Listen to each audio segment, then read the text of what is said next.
ये अफगानिस्तान के क्या है ये हैंडक्राफ्ट।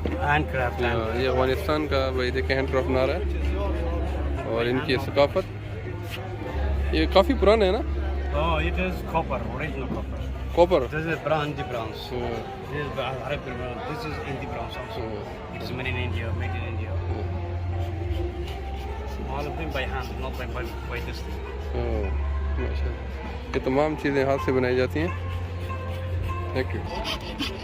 ये भाई भी बना रहे हैं। ये देखें वो ले लें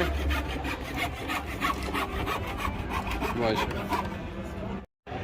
ये अफगानिस्तान का मशहूर अनार कंधारी अनार, इसका जूस। ये कतर पवेलियन और ये है रोड ऑफ एशिया और ये है अफ्रीका पवेलियन।